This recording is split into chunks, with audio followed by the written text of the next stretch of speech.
put on your seatbelt. Let's go. All right, turn up the music.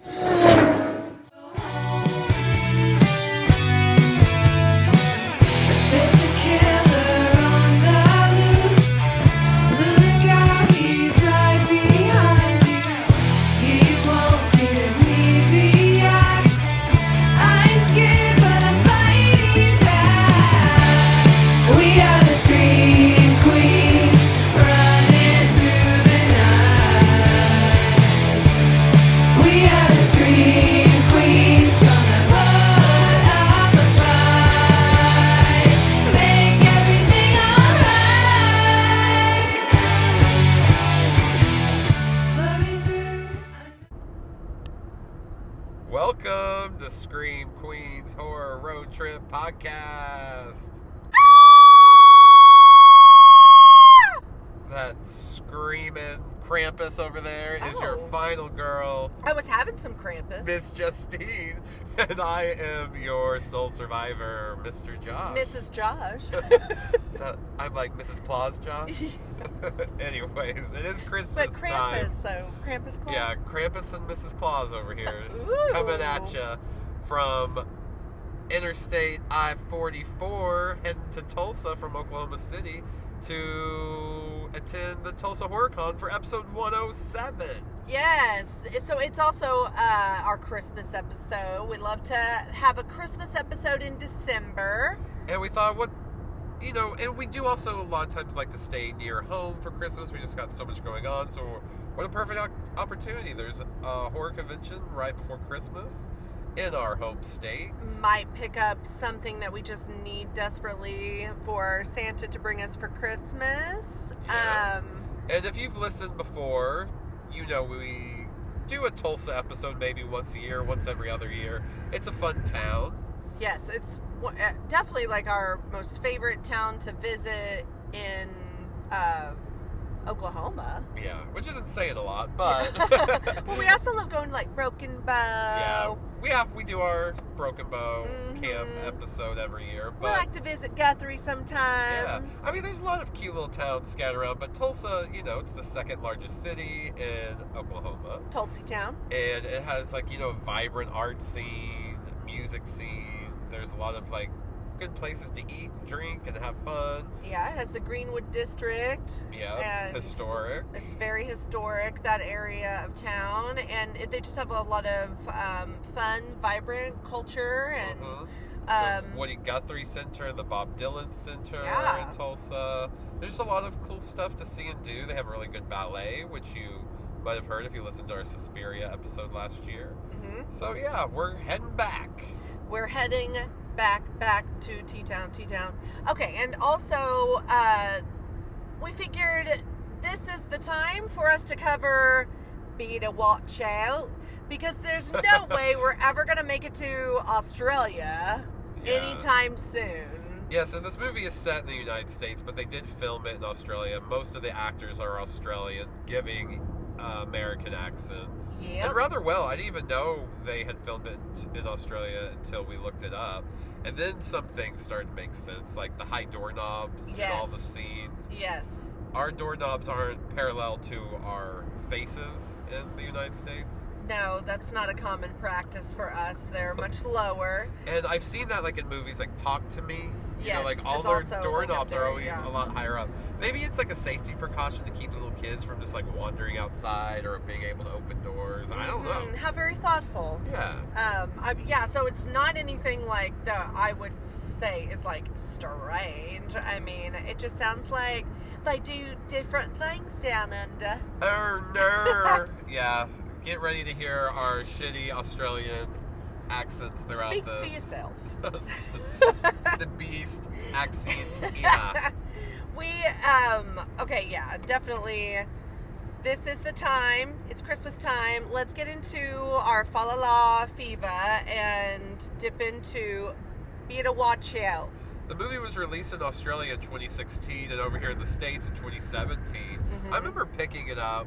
I think You picked the entire movie up? Yes, it was a very lightweight DVD or a Goodness. Blu-ray. You're so and strong. It was a blind buy. I was blind and strong. But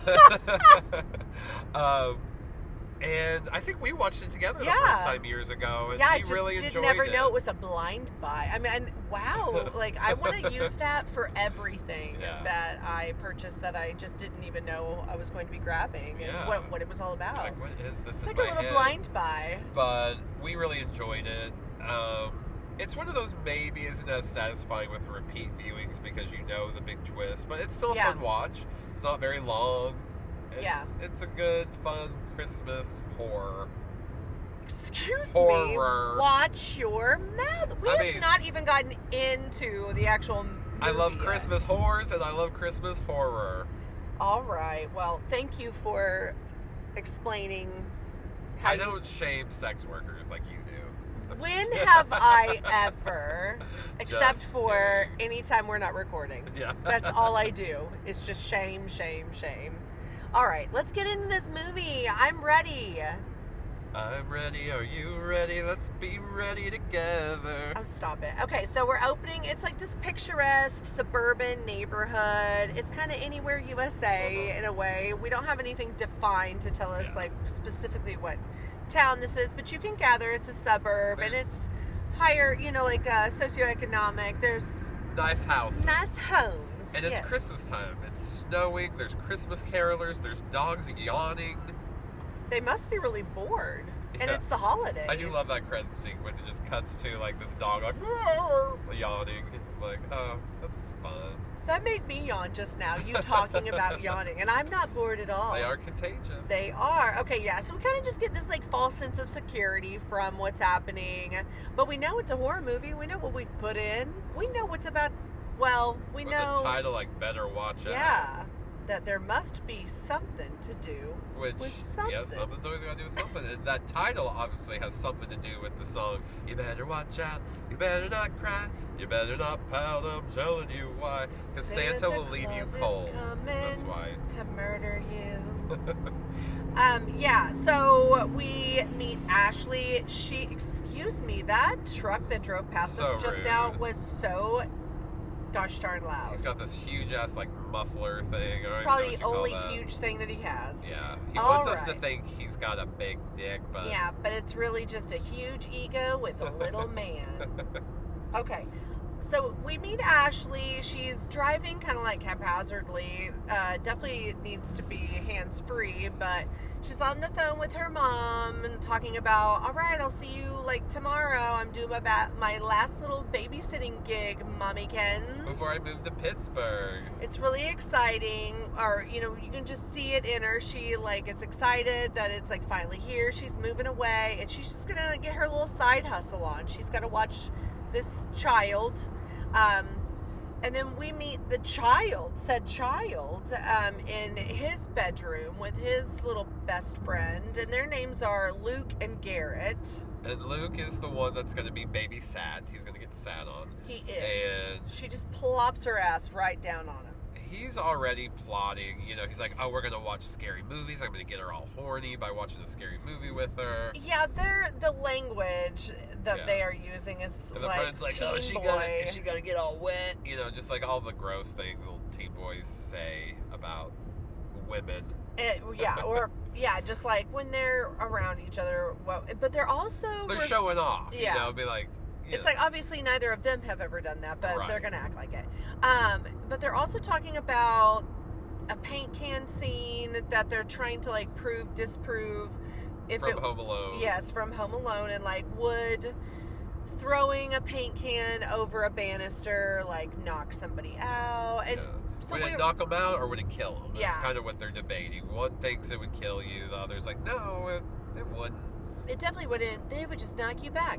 But it's like, why are we filling our time in this scene with this conversation? We've Because got something's got to do with something. You are so right, Josh. Something got to do with something.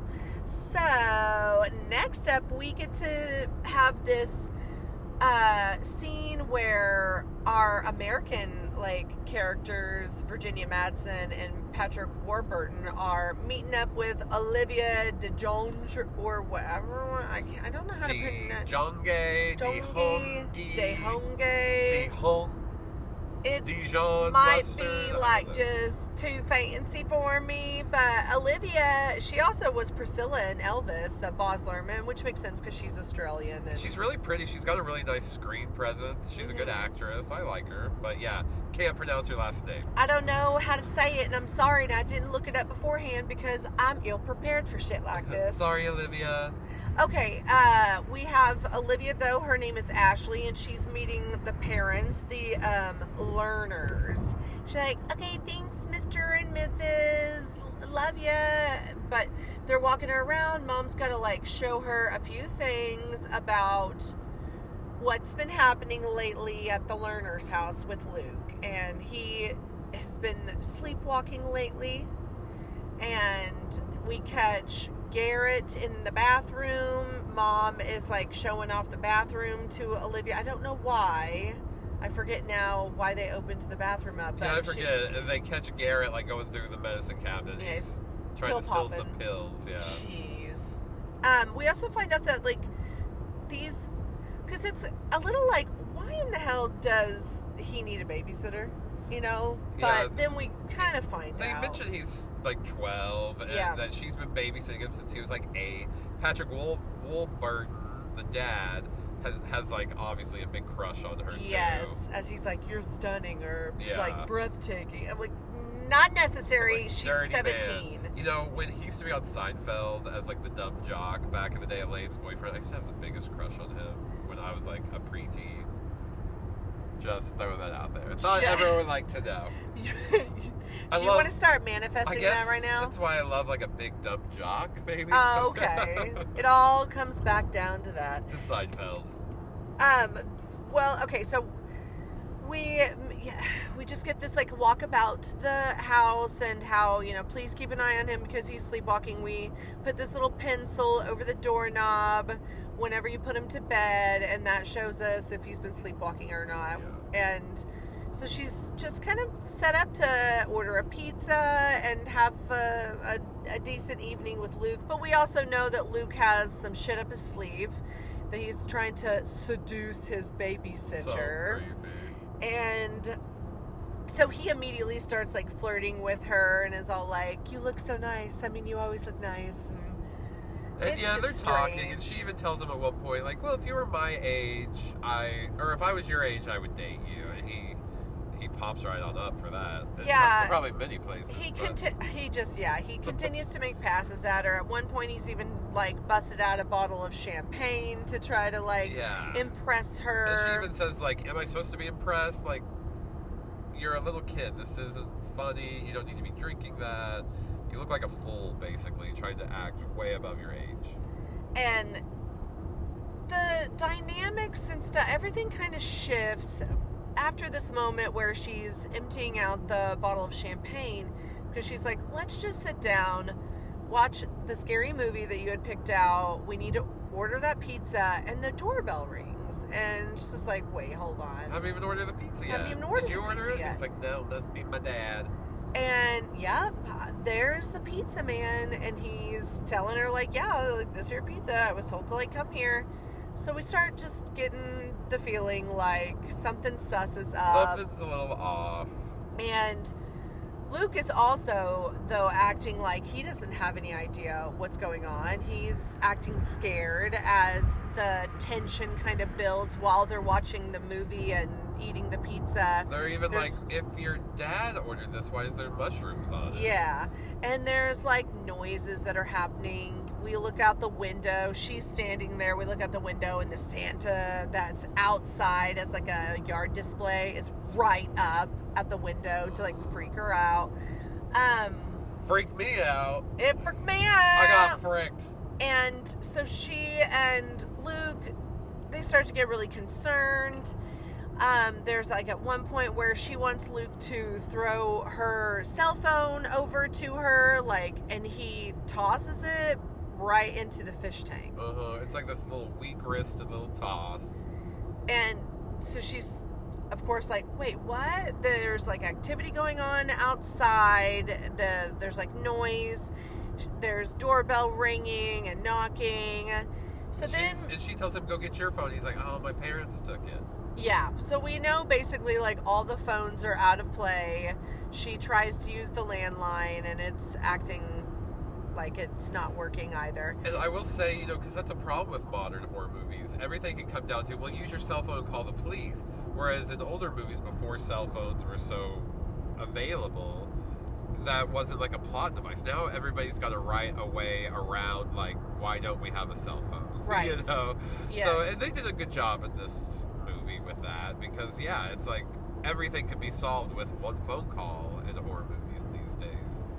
So they had to think outside the box. So into the fish tank it went, and so they're at the door, and there's like a knock and everything, and they're trying to scare off whomever is on the opposite side of the door by like just saying like, you know, ridiculous things. Eventually Luke opens the door. He's like, I know Taekwondo, and nothing happens. There's nobody out there.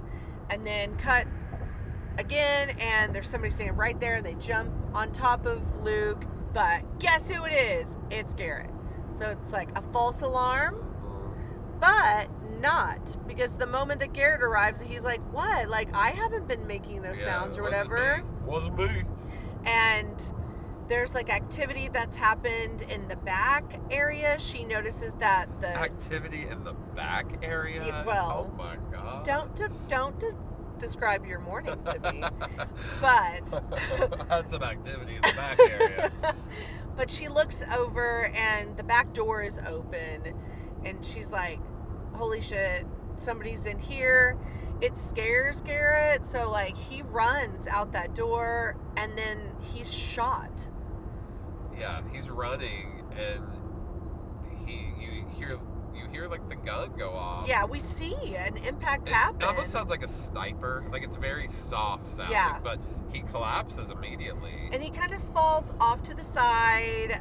Like his feet are, we can view those and stuff, so she can like see, and Luke, they can see that like he's out, like he's down, and he's not moving at all. And they get like, you know, really upset, and they're like, oh my god, he's hurt. Like, is he dead? And again, there's more sounds that are happening, and an intruder turns on like the car lights. Yeah, And we'd out also front. like seen that like her car had a knife in the tire. So that no phones, no way to get out. Yes. And now whomever it is outside in the front has turned their car lights on to kind of like blind them through the windows of like the front door. And they make a run for it, go upstairs, and the intruder enters the home. They try to go to the attic at one point, and there's spiders in there, and she falls down through the attic door, but he gets saved last minute before they're found. Yeah, it's pretty creepy, and it's kind of like a chase, even though they're trying to hide from the home invader. And I was gonna say, we saw some spiders before that he had to get out of his house, and I'm wondering why spiders are so prevalent in the winter. They kind of go away, hibernate, disappear in the winter. So, is this an Australian thing? You guys have winter spiders? let us know in the comments. Okay, so they're hiding in the closet area, or in like the laundry room area, and Luke makes a run to go get his parents' gun, and then we get shots of the home invader walking down the hallway. He's all cloaked up, he's got a shotgun, so it's like the tension is like building. It's scary. Yeah. We're thinking this is what the movie's about. Yeah, to me, there's nothing scarier than a home invasion. Yes. And so, as the audience members, we're freaking out, You're thinking, like, okay, this, like you said, this is what the movie is. It's a home invasion movie. Yeah. It's going to be about them having playing like to, a cat and mouse Yes. with this intruder. But the movie has more up its sleeve. yes. So they make a run for it into Luke's room, and then they are hiding inside his closet area. Trapped in the closet. And his closet has like blinds. It's one of those like French door or whatever, Yeah, kind it of has like the opening. little slats that you can see through, all like blue velvet. Yeah, so they can view and see that the gunman has walked into his room as well and is looking around, and it's at this point Ashley is staring at the man, And and they're- she starts to notice that his mask looks like Luke's, and she says it out loud, like, Yeah. that's your mask. This mask has like these horns, and it's like completely covers your face, but has these horns. And earlier we had seen a shot of a family photo of Luke and his parents skiing, and Luke is wearing that mask. So we, as an audience, kind of make this revelation or With her. realization with her, like, hey, that's his. What's going on? Something's up, and yep, so she immediately lets her guard down because she feels safe. She's figured it out. It's Garrett, and he's like, I didn't really get oops. shot in the backyard, guys. We're just trying to scare you. We thought it'd be fun. And Yeah, she we gets made a- this we orchestrated this elaborate home invasion stunt between the two of us. Yeah. Just so I could prove to you what kind of man I am. Yeah, he that's exactly what he tells her. It's like, I have a crush on you. I wanted you to see how manly I am. I was going to save you from this intruder. You were going to think so highly of me and think I was so sexy and strong. And she gets mad. She's like, I'm calling your parents right now. You're in so much trouble. Yes. And then She walks off. Luke and comes up, it's- slaps her in the face, knocks Yeah. her down the stairs. Yeah, they're on the second floor, and she just makes a quick turnaround when he says her name, and he bitch slaps her, and she loses her balance on that step that she was just about to take, and 2 flights of stairs she goes down. And one thing I'm not clear on, because then it cuts to him and he's holding that gun. Did he hit her with like the butt of the gun, or did he just slap her? I thought he just slapped her. I think he just slapped her. But okay, but he's just yeah, holding the gun. but it was between the slap that knocked her off Knocked her, balance, fell- shocked her, in a yeah, way. and fell down And the then stairs. she was already going to go down. I think her body just like, yep, she plummeted. And then Garrett lost comes out consciousness. and he's like shocked. He's like, "What did you do?" He heard, yeah, like it was probably audible, like the thudding of her body going down the staircase. So he's shocked. It's elevated now. They have like harmed her.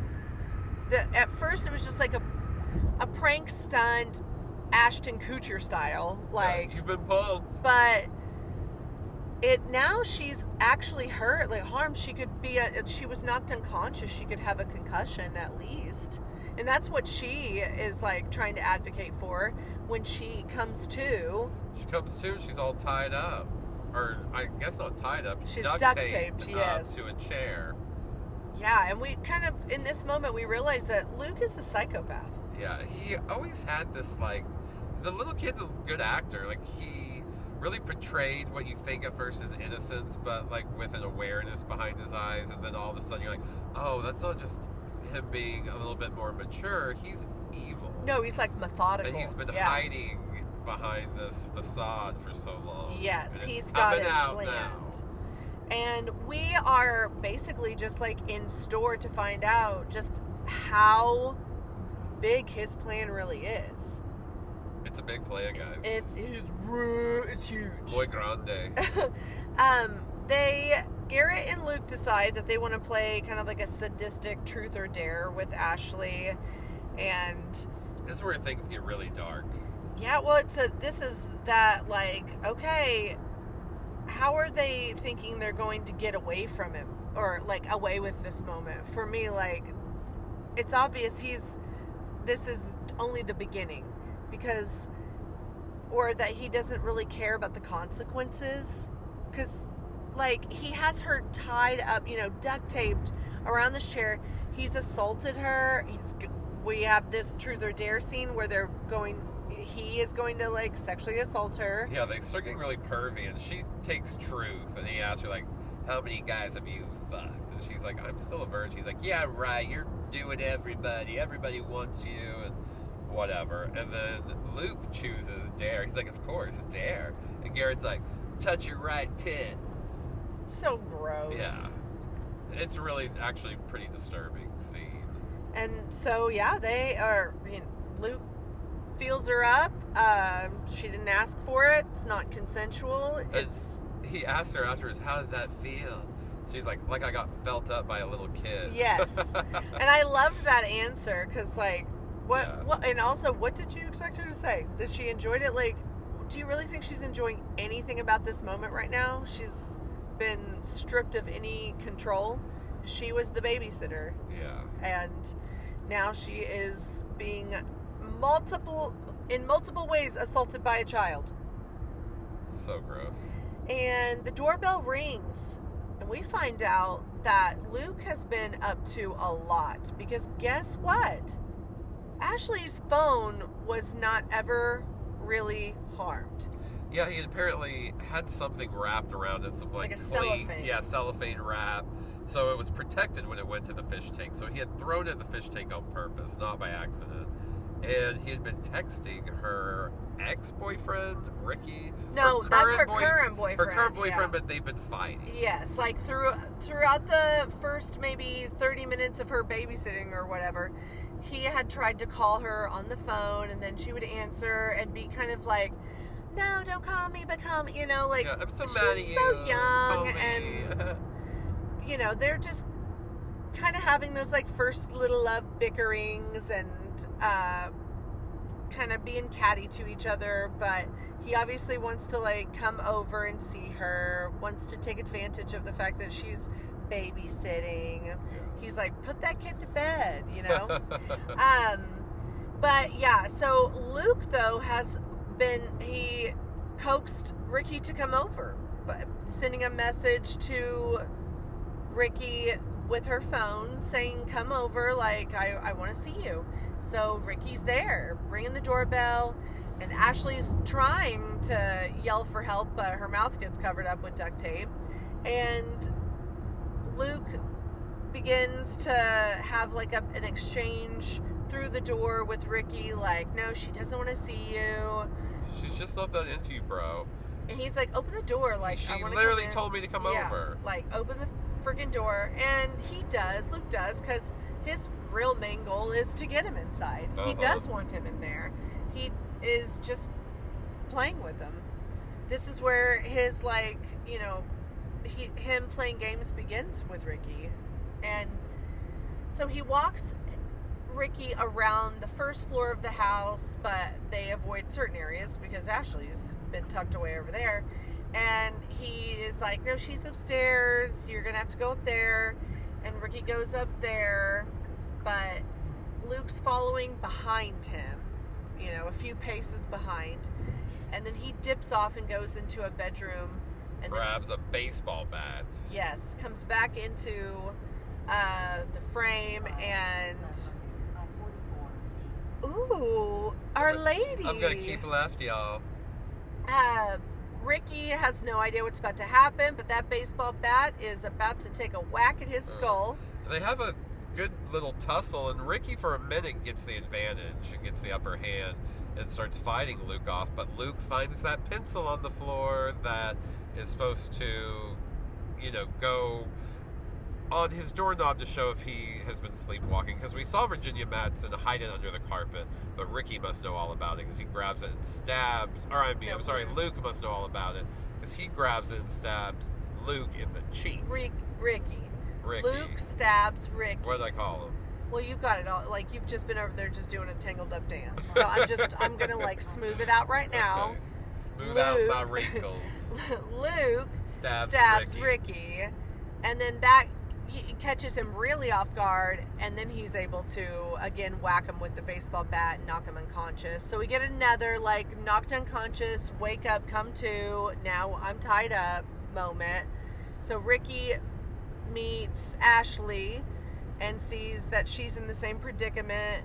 They're both tied up, and now Garrett and Luke are kind of like having a back and forth with all of them, and Garrett is like just visibly like shocked that everything is happening, but he is kind of being poked into doing it, like bullied into submission.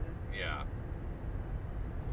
And Luke really wants to watch Ricky and Ashley do it.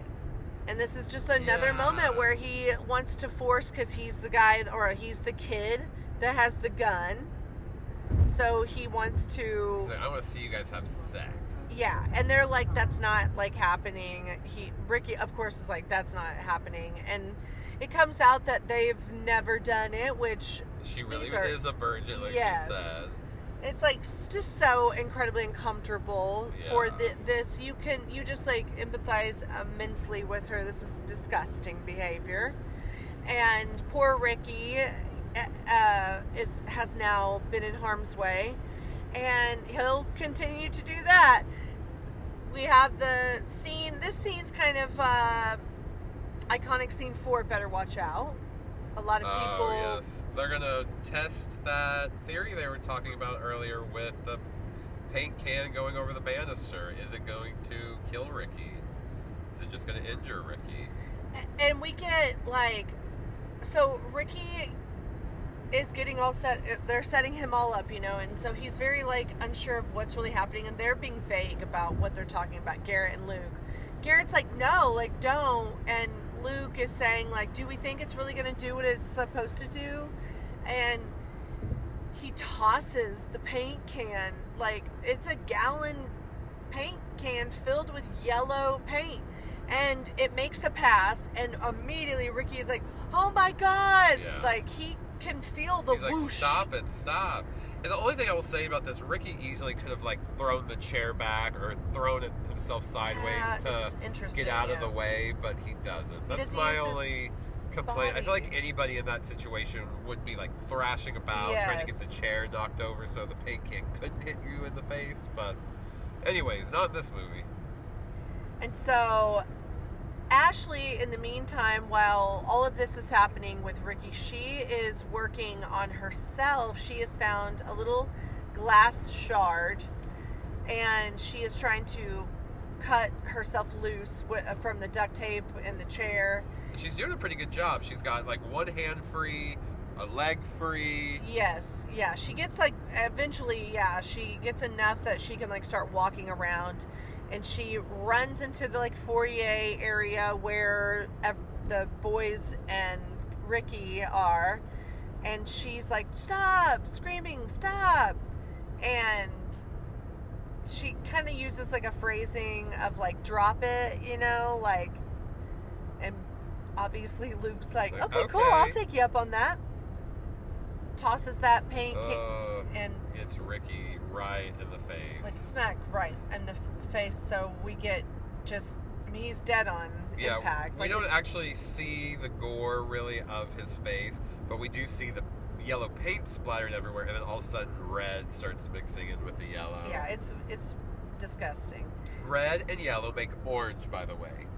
Oh, that's nice. A little color mixing 101. Well, thank you for that. Okay, so everything's changed. There's been a murder. There's now been a moida. And Garrett and Ashley are stunned because he truly is a psychopath. He had those psychopathic tendencies. He was acting very like egocentric and acting like a narcissist, and now it's like, okay, yeah, cool. No, he's diabolical. Yeah, He's murdered somebody. he is trouble. Yes. And no one should feel safe. Like, if they've all witnessed this murder, they should know that the end result is probably that they're going to die as Yeah. well. We usually don't have like a killer who is, especially a killer whose face we see. It's usually not in like the business of keeping their victims alive. But Garrett gets told by Luke that he's safe. Like, he's gonna get him out of all of this. Like, just keep playing along, Garrett. We're gonna be cool. And he is using the teensiest little anecdotes to describe how he is capable of getting out of the situation. He's like, remember when you ditched like fourth period and then you got caught and I convinced everybody that you were like apprehending somebody in the locker room? It's like the strangest example anyways, but I don't see how that fits with like, we're gonna get away with murder. Yeah, I guess he's just trying to convince them, like, I can talk us out of anything, or I can talk myself out of any situation. I'm the Houdini of getting out of situations. Sir, Houdini hardly. is the Houdini of getting out of situations. Yeah, you are by no means a magician and illusionist. You're no David Blaine. No, thank you. You're no Chris Angel or Chris Anal. Yeah, we used to always call him Chris Anal. Then he Because- has that show Mind Freak, and we'd be like, Chris Anal Mindfuck. Yes, because we have Just letting you guys in humor- on an inside joke from like 10 years ago or more. the humor of like a teenage Yeah. boy is what we have. Chris Anal. Mindfuck. Okay. So why would Luke be just like so sure that he's going to get away with all of this? It's baffling to me. I think But- because he has set up all the pieces. Like, so he thinks, I've done this, this, and this. I've set all this stuff up into motion. I have an out for everything, so he thinks. But maybe that house of cards will crumble. And Garrett again gets roped in, and Luke says, all right, we've got to cause more trouble. I need to get Jeremy over here. And Jeremy is Ashley's ex. Because during the conversation that Luke and Ashley were having at the beginning, when he's trying to convince her that, like, he's a good guy, like, they should be together even though he's only 12, he talks about how the guys that she does choose are, like, kind of pieces of shit and don't deserve her. And Ricky seemed nice, and he was really cute. yeah, I like disagree with, He's just jealous. yeah, exactly. Like, now, is the gentleman that we're going to meet, does he have like the best behavior? No. And maybe that's why it's Ashley's ex and Ricky is Ashley's current boyfriend. Uh-huh.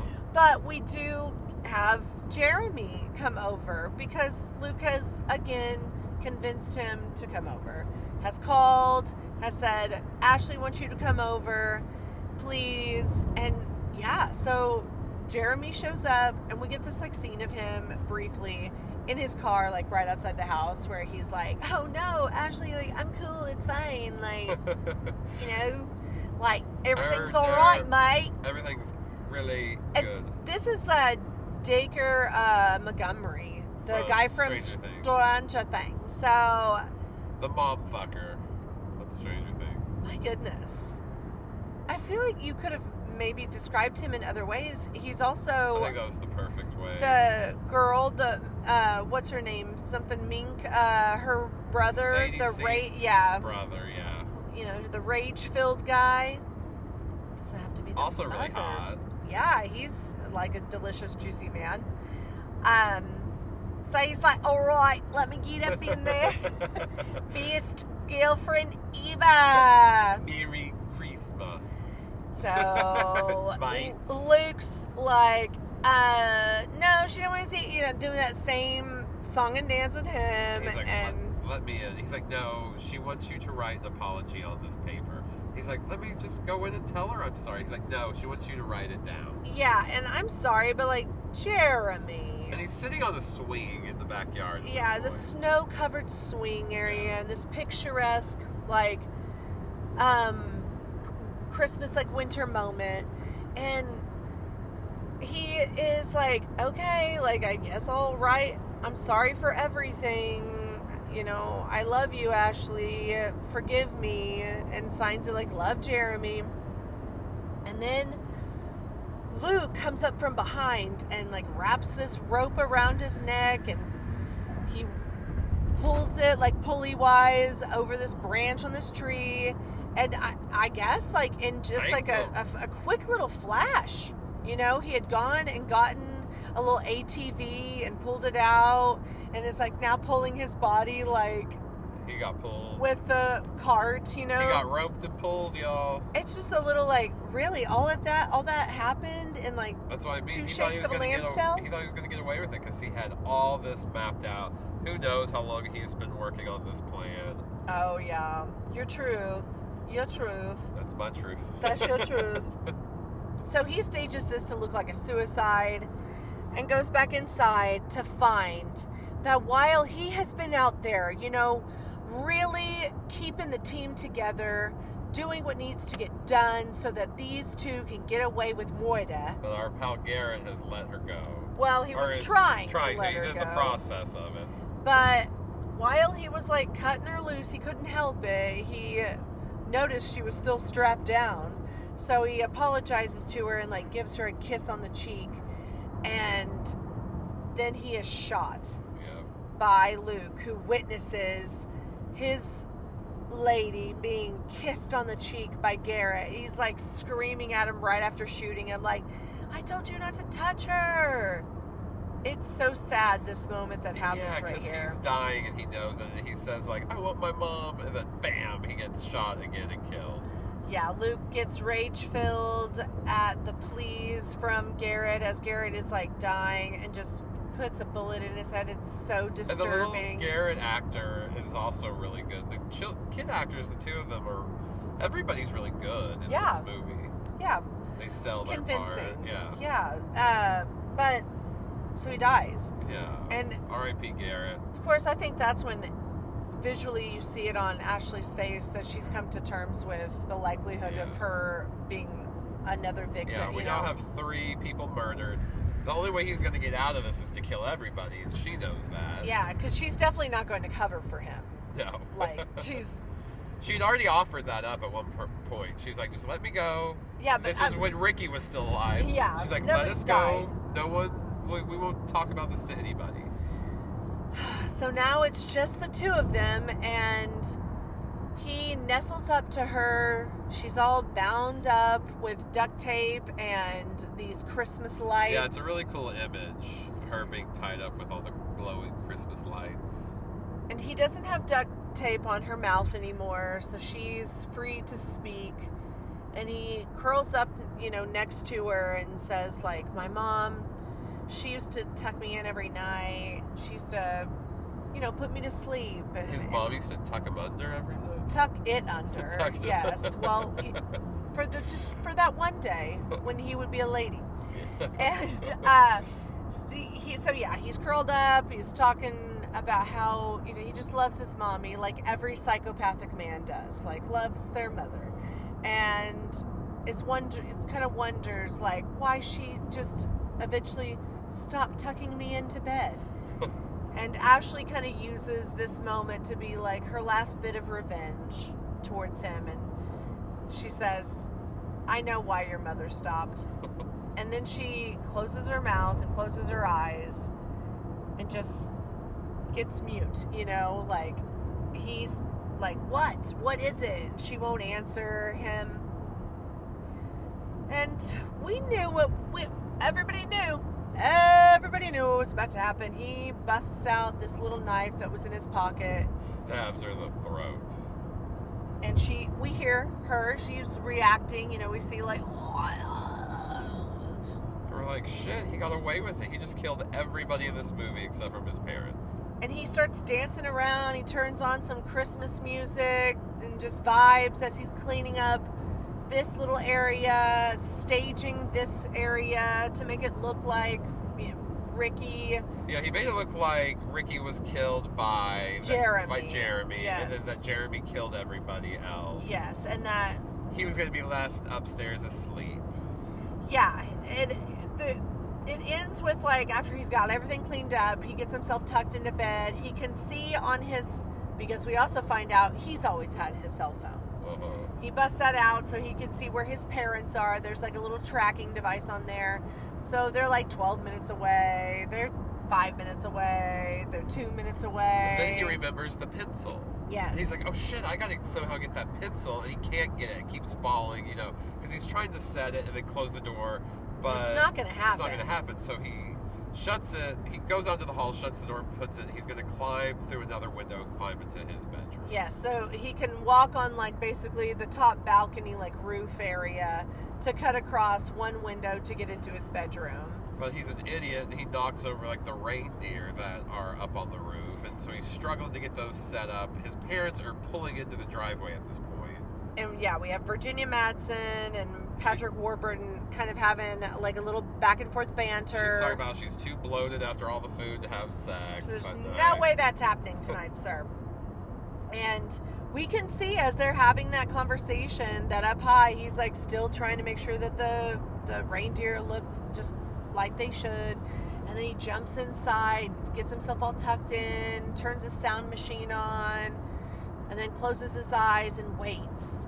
And we hear like how it's quiet, and then how the door opens and closes, and then all of a sudden screams.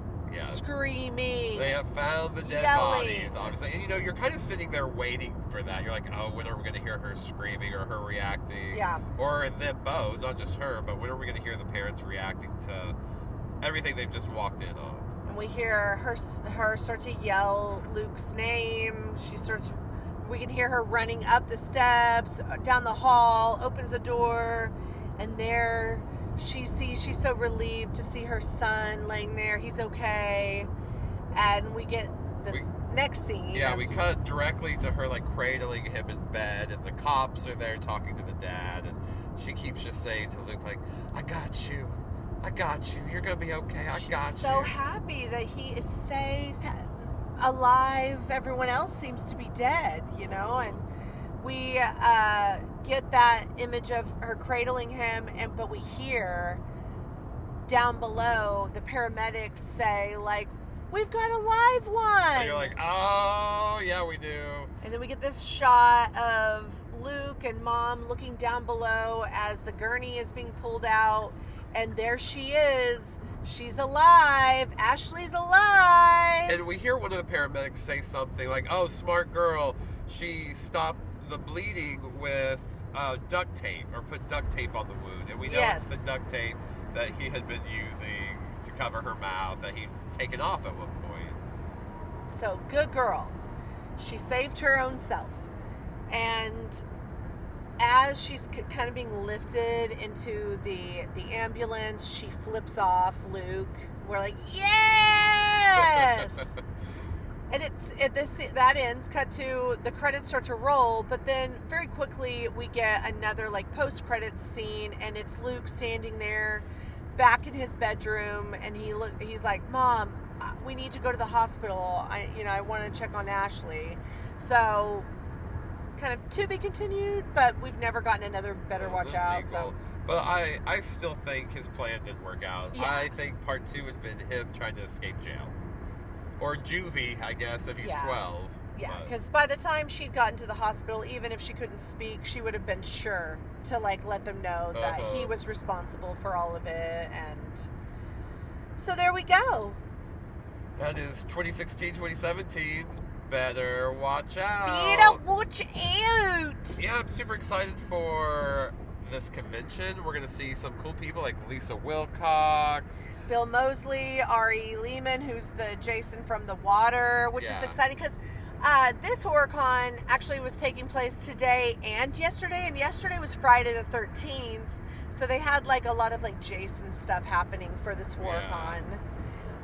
C.J. Graham, who plays a Jason, Melissa Rose. Michael Danielle, Berryman, Danielle Harris. yes, Lee Waddell, who's a Ghostface, yeah.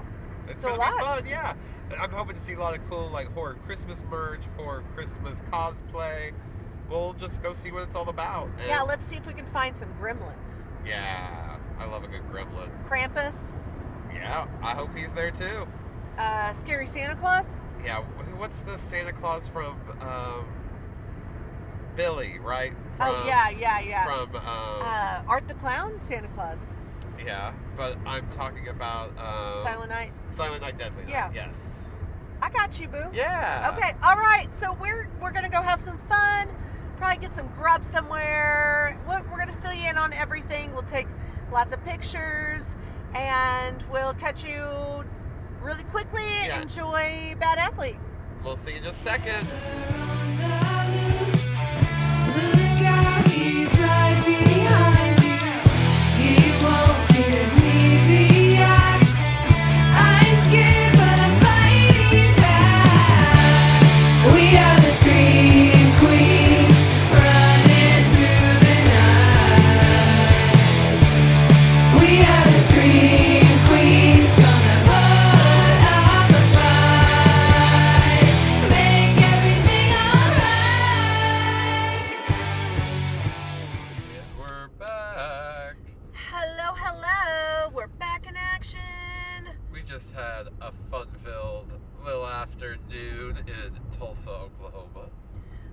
The Tulsa HorrorCon was it was definitely bigger than I anticipated it being, and it took up a large amount of the convention floor.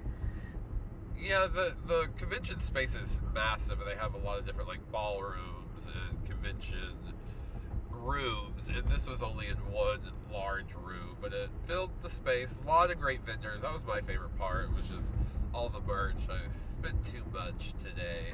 I got a Bride of Frankenstein cookie jar. I got She's adorable. a bunch of like horror lighters. I'm not even a smoker, but I thought they were cute. Well, yeah, and we love candles. Yeah, that's true. And what else did I get? Oh, I bought Wrapping that. paper. I bought the coolest wrapping paper. It's one is like the Halloween movie poster, but as wrapping paper, and the other is like a design inspired by the Trick or Treat movie, and it's from Trick or Treat Studios. They have a lot of really cool merch.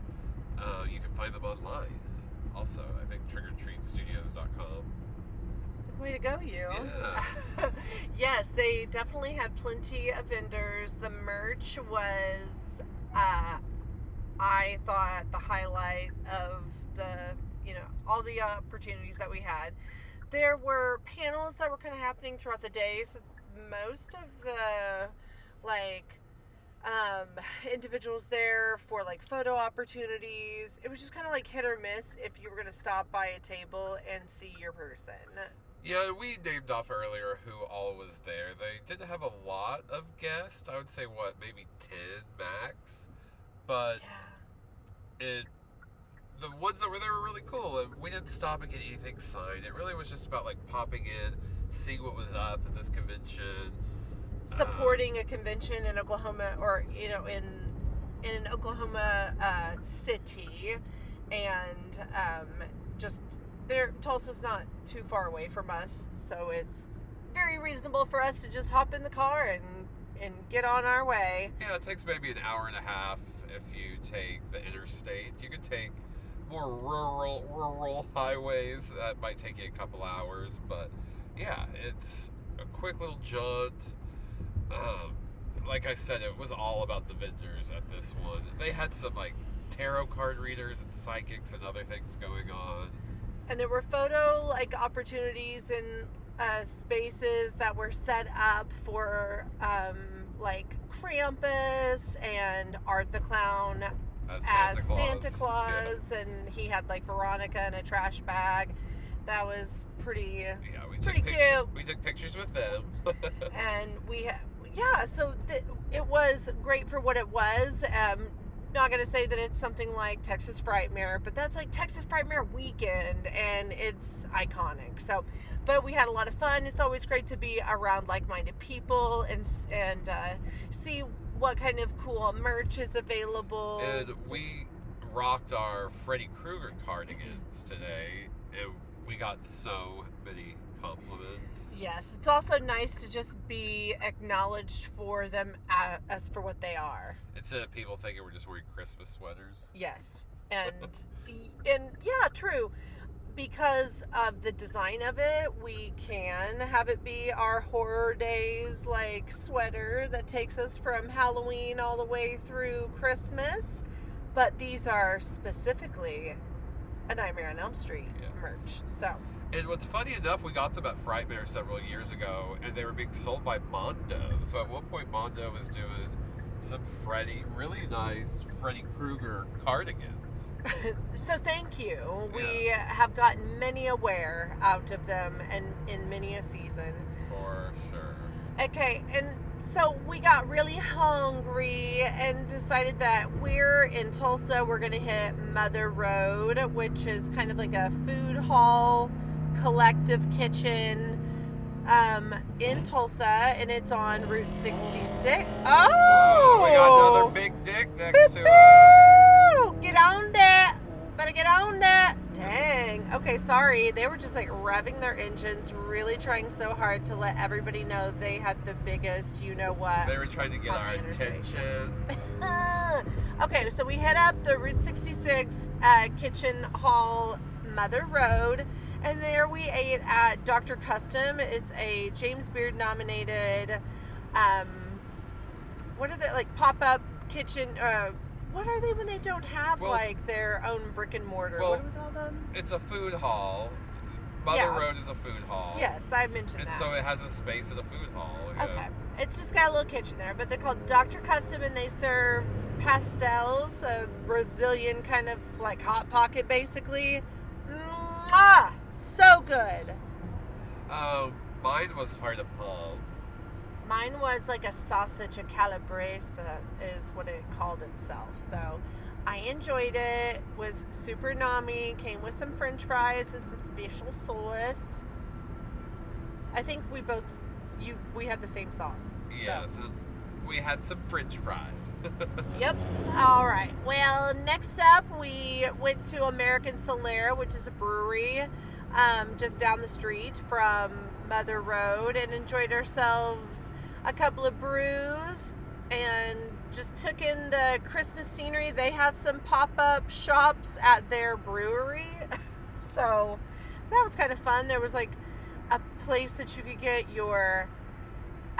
get a hat made with like these patches and stuff, and you could make the hat there for like a cool $65. Yeah. So we didn't do that. definitely did not do that, but we enjoyed some brews called what were they? Strataclaws. That's what they were called. Yes, Strataclaws. They were nami, and now we're just heading on back to our roots back home, and thought we would go ahead and recap for you, or not recap, but let you guys know what our fave-ish scenes are, Knives reading, and what you can expect in the new year. Yep. I'll start this time. I think my favorite scene is kind of the cat and mouse when you think there's an actual intruder in the house. I love when they're running around trying to hide, climbing into the attic, falling out of the attic. You know, it has like a really fun kind of chase scene element to it that I really like and respond to. Yeah, and at least is, before the reveal, it is more of that iconic like babysitter and home invasion aspect, and we enjoy that. Those are classics. Okay, so my favorite scene, I'm gonna go with the build up actually to the paint can. It's just where there's no return afterward. Like it's built up, the tension's building up. We've seen that paint can drop once, and the serious level, it just intensifies. Everybody there understands now where we're all headed, and then when it happens, it's just that turning moment in the film where it goes from, even though I would not have enjoyed as a babysitter having any of that happen to me prior to the paint can scene, it is like what changes it, and now we have a Moira. There's a Moira. Yeah, someone finally gets killed, and like you said, there's no turning back after that. So, what would you give Better Watch Out in our Knife rating score? What do you see in your head, Josh, is a proper rating? Well, me personally, I give it like a solid 3 knives. I think it's a lot of fun. It's one I don't watch every Christmas, but this is maybe my third time to watch it since it came out. A lot of fun. Once you know the big twist, it's not as exciting as that first viewing, like I mentioned earlier.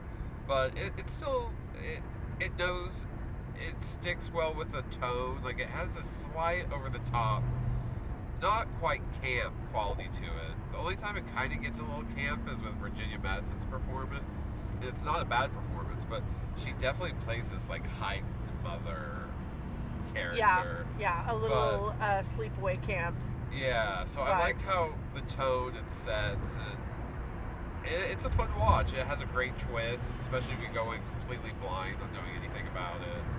Yes. It goes there at times, you know. It sometimes often a little disturbing, like with the weird, like grabbing her boob, and just some of that stuff is kind of hard to watch. But yeah, 3 Knives. Awesome. I'm going to go 3 Knives as well. It definitely does the second time a rewatch happens because you know what is going to occur. It doesn't just really hit as hard. It doesn't pack as much of a punch on a rewatch, but it is fun if you had the opportunity to watch it with someone who hasn't seen it. Then you could enjoy their reaction to just those the beats that you know will be building up. I think that all of the actors did a great job. It's all really well contained. We're in this house, so they have limited space to move about, but I think that all of them do a really great job with what they're given.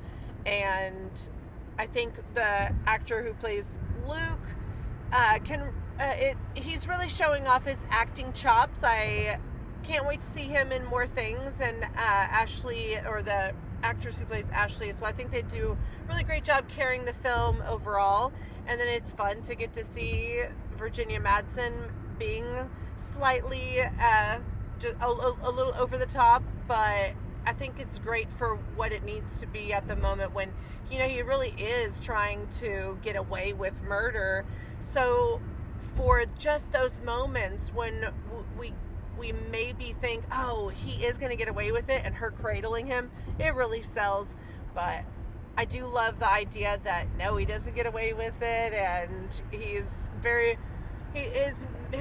got his minutes and his moments counted because the police are going to turn around and be back at the scene really quickly. I don't know if we'll ever get a Better Watch Out 2. No, I don't know how they would do that at this point, and it's been too long. The original one was 2017. Like, there's not going to be Too much time has yeah. passed. Yeah.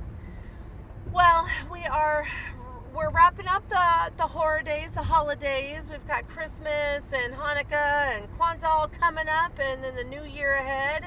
And in the new year, we will be again having another episode. It'll be episode 108, and we're heading south, way south. We're going to Houston. We're going to go to NASA, and we'll be covering Alien 3. Because nothing says space like NASA. Right? So check us out then. Don't forget to follow us on all the socials. You can please write us a little review. Give us that 5-star rating. It really helps us out when you guys do that. And we'll see you soon. Yeah, don't forget to join our Patreon and sign up, see our newsletter, get the chance to vote, and check out what we're doing on our Blind Spot Reactions channel on YouTube. We appreciate all the love and support you have given us all year long. Take care, have a happy holidays, and we will see you in the new year. Bye-bye. Bye.